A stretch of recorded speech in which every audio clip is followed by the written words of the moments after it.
with Code Brew. I hope you're having an amazing day.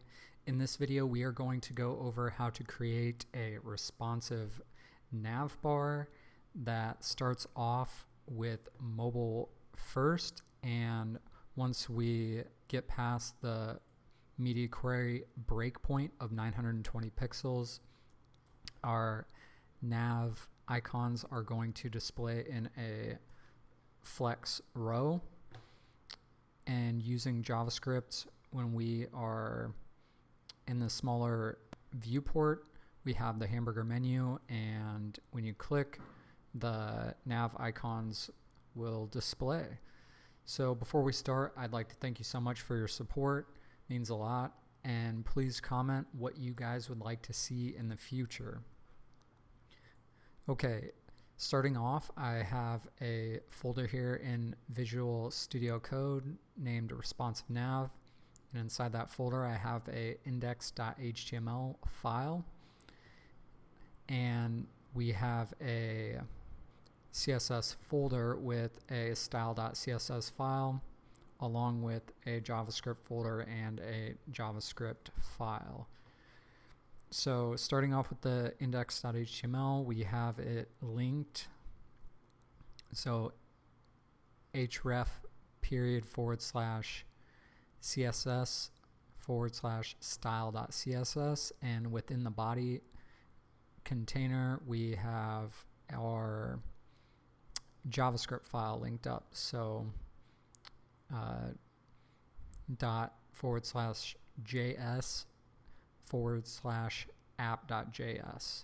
So let's get started here. We are going to create a div with a class navbar, and within that let's create another div with a class container and a utility class called flexNav. So this container is going to keep our items within the bounds of the container. Now let's create another div and call it nav-header.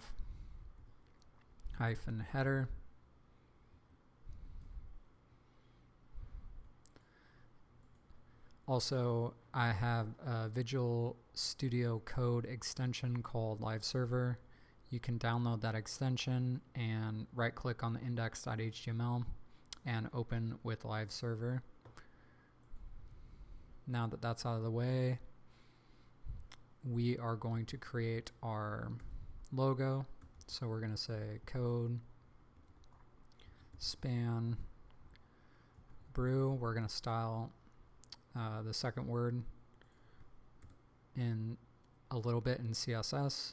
Next, we're going to create a button with a class of nav toggle and an ID for the JavaScript of nav uppercase T toggle.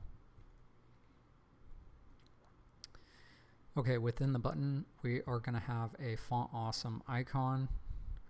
So we have a I tag, and then we're going to give it a class of FA-bars. Let's press save here. Okay, so we have our logo and our toggle button. Let's hop over to the CSS and just go over what I have imported here. So starting off, there is the Google Poppins font, and the font awesome CDN is where we're getting the toggle icon from. I'll have the source code linked in the description below. So outside of this nav header div, we are going to create the nav.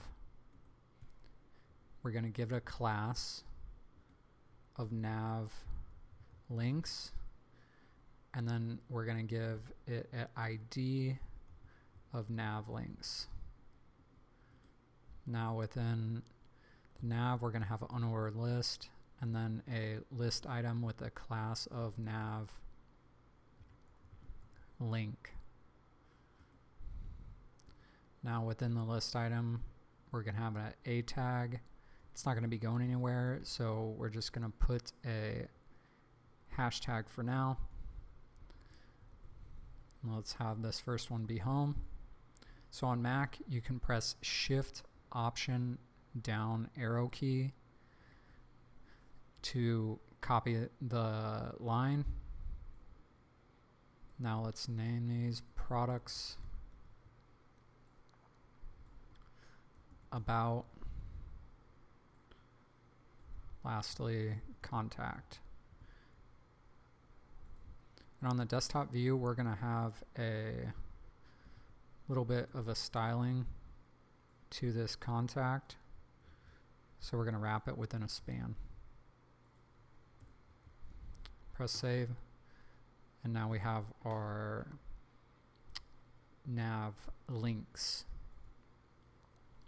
Let's hop over to the CSS. Starting off, I have the global class selector, box sizing, border box, margin 0 and padding 0, just to give us a clean slate.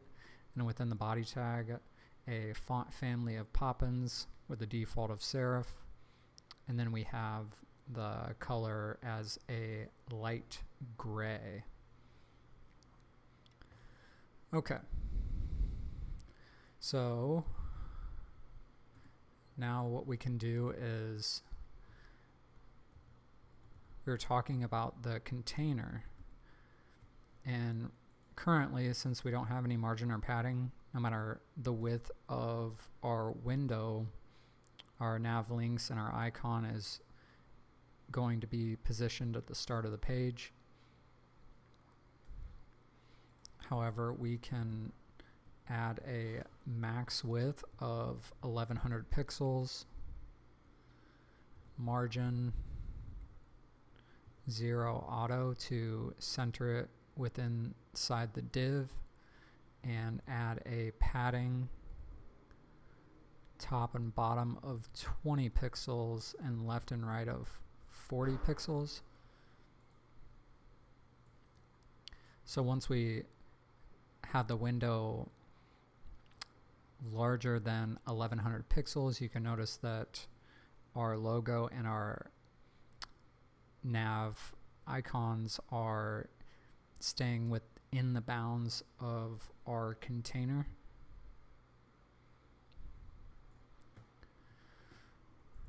Okay, so let's do a comment here, and we're gonna say Navbar, and we're gonna give the Navbar a color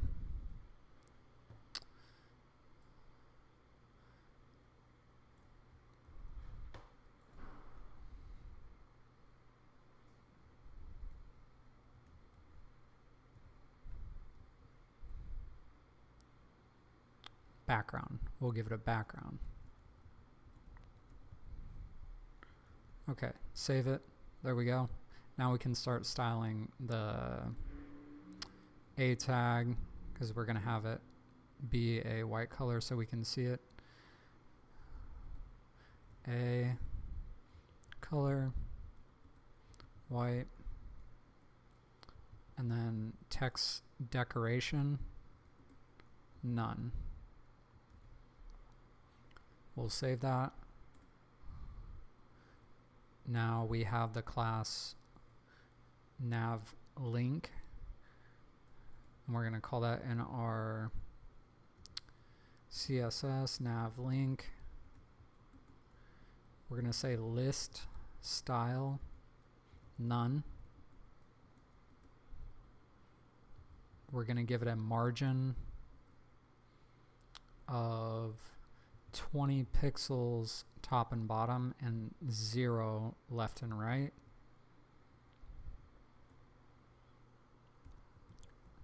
Then we're going to give it a border bottom of 2 pixels solid white and a width of 8 rem.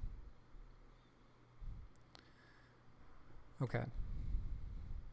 Now let's continue on with the navbar. So we're going to say is position fixed. So if you are scrolling down the web page, the navbar is going to stay at the top. We're going to give it a width of 100%.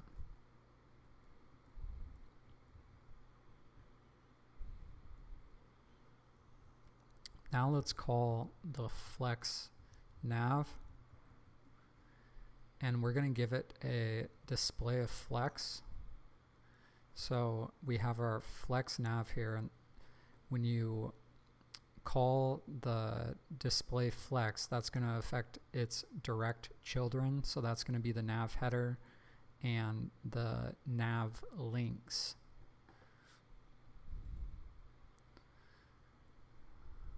Display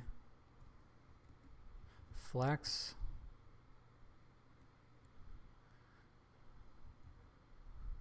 Okay, now we're going to say by default flex displays in a row, but we want to say flex direction column. So now we have our nav links here displayed in a column, and we can style our logo. So nav header, span, color, and let's give it a light red color.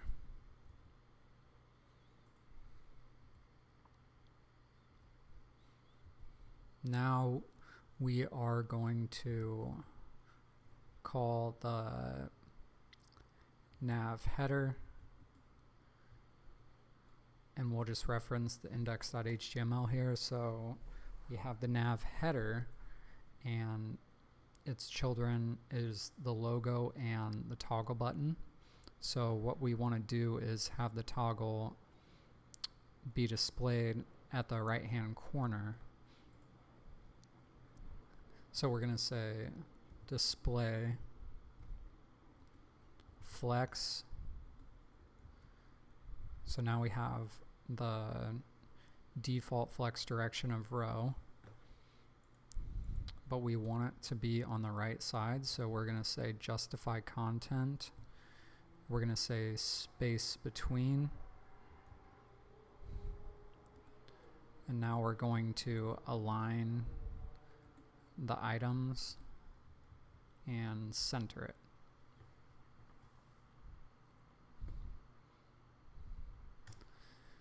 Okay. Now let's target the nav toggle. Let's say border transparent,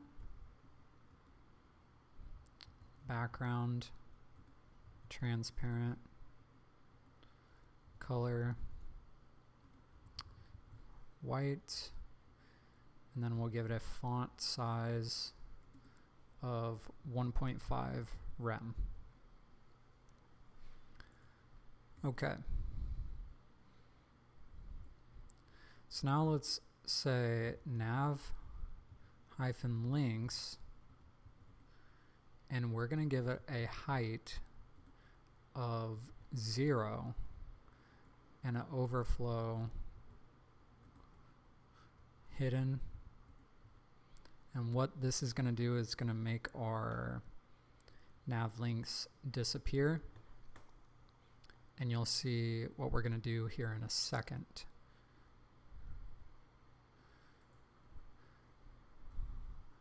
So now we can say we're going to create a nav open class, and we're going to give it a height of 100 view height. Click Save. Now what we're going to do is go over to the JavaScript, and we're going to create our variables. So we're going to say const nav uppercase T toggle is equal to document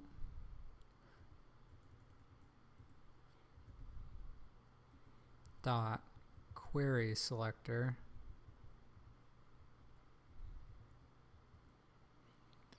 and then we're going to select the nav toggle. So that's going to be our button that we're selecting, that we had given the ID of nav toggle. Next is our nav.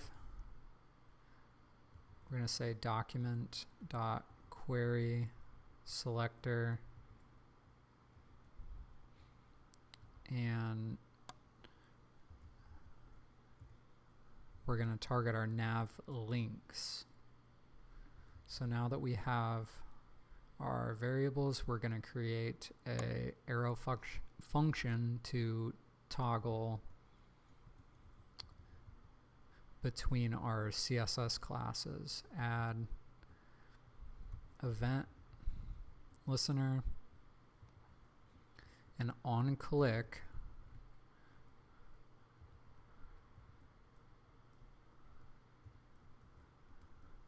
create a arrow function nav class list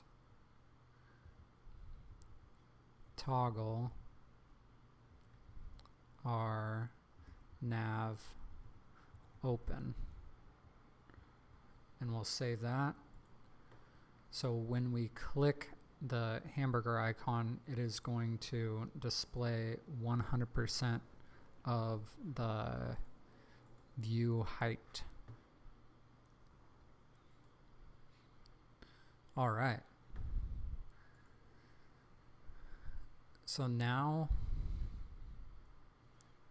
our mobile version is done. We are going to use a media query. So media only screen, and min width 920 pixels.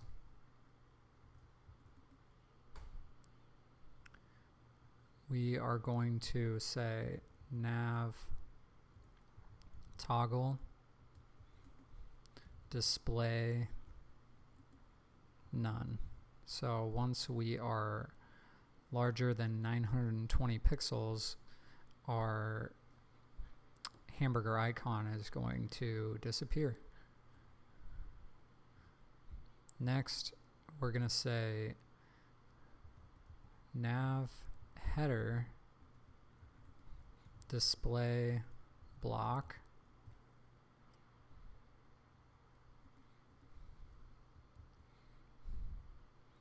and now we're going to target our flex nav.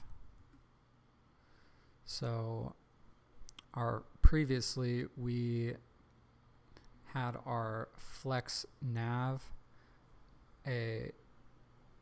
set to flex direction of column, but now that we're on a desktop viewport, we want it to display in its default of row. So we can say flex direction because we already have the display property of flex. We're going to say row, justify content, space between, and we are going to align those items to the center. Next, we're going to give it a padding of 0 and then 40 pixels left and right.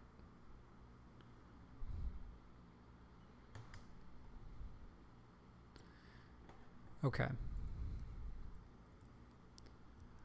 Now, so that we can see our nav links, we're going to give it a height of auto. And let's check and see what it's looking like. Okay. So as you can see here, we have our nav links displaying, but they are still in a column orientation. Okay. So let's say UL text align center, and then we're going to say LI, we do have class for that, nav link. So let's say .nav link, and we're going to have it display inline block. So it respects the margin and padding.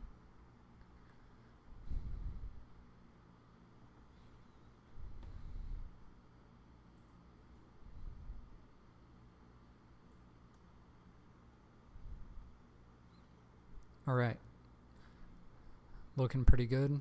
So in this view, we are going to get rid of the underline.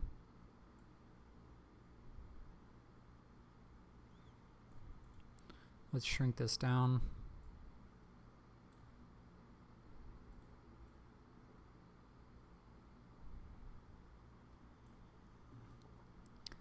And let's just give this a 900 so we can see what we're doing here. All right.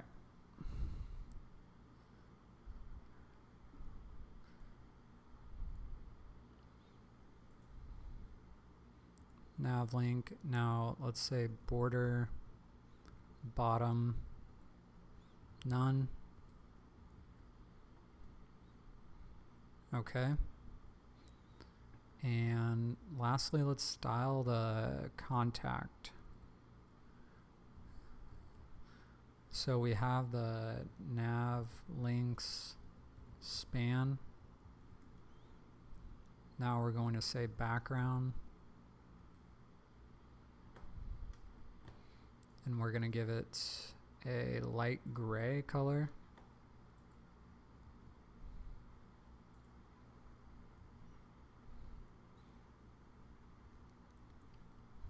Now we need to add some padding. Say 8 pixels top and bottom and 15 pixels left and right with a border radius of 4 pixels. Okay. Now let's check it out. So once we go down to below 900 pixels, we have our mobile view, and when you stretch it out into the desktop, our nav icons display in a flex direction row.